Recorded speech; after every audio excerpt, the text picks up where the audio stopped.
Magandang balita po para sa ating mga SSS members na meron pong pending na SSS UMID application, meron pong undelivered or hindi pa na-claim na SSS UMID cards mga ka-vlogs. Meron na pong schedule para ma-pick up nyo ang inyong SSS UMID card sa SSS branch. Yan ang ating aalamin sa video na to. Hold up.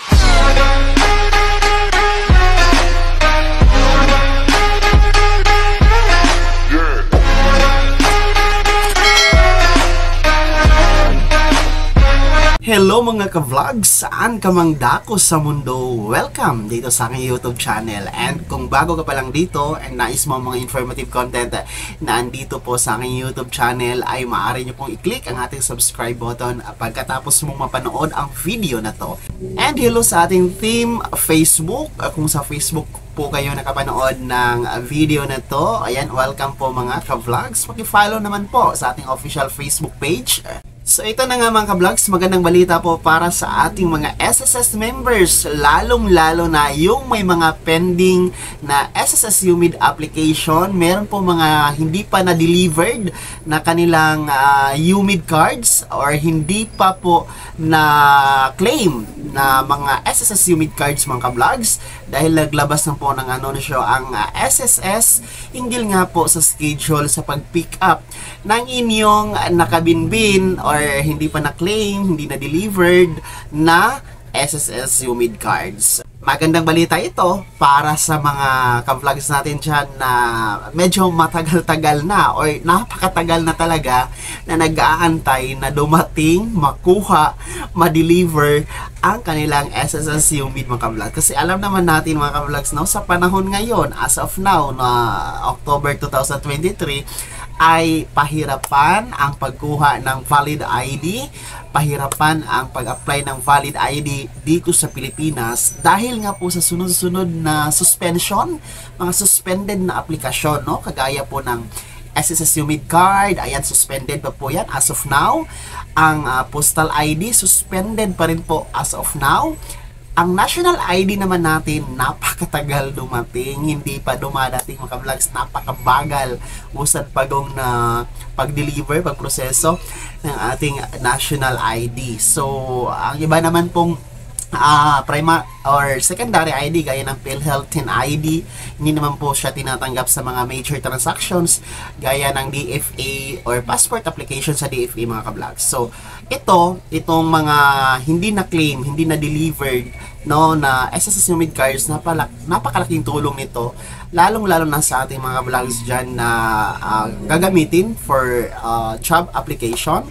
Lalong-lalo na nga po sa ating mga ka-vlogs dyan na nag-a-apply or mag-a-apply pa lang na mga OFW bound for Taiwan. Kasi ang Taiwan mga ka-vlogs, kung kayo po ay mag-a-apply ng trabaho sa Taiwan, isa po sa kanilang major requirements ay kailangan po ng SSS UMID card mga ka-vlogs. So, dahil nga suspended ang SSS UMID application ngayon mga ka-vlogs, ang pansamantalang kapalit po ng SSS UMID card ay yung SSS certificate. Pero hindi po kayo makakuha ng SSS certificate for Taiwan, no, kung wala naman po kayong pending na SSS UMID card application mga ka-vlogs. So ito na nga po mga ka-vlogs, no, pag-uusapan na natin ang schedule.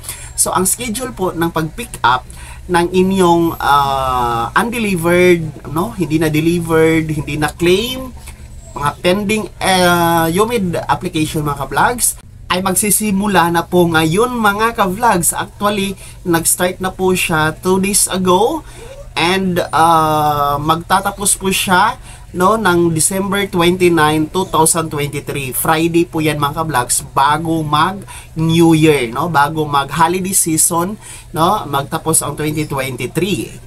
So, ulitin ko mga ka-vlogs, take note, pwede nyo na pong i-claim ngayon, puntahan ngayon ang pinakamalapit na SSS branch sa inyong lugar para kunin ang inyong SSS UMID mga ka-vlogs, SSS UMID cards, no, simula ngayon, November hanggang December 29, 2023. So, on or before December 29, 2023, araw ng Friday po yan mga ka-vlogs.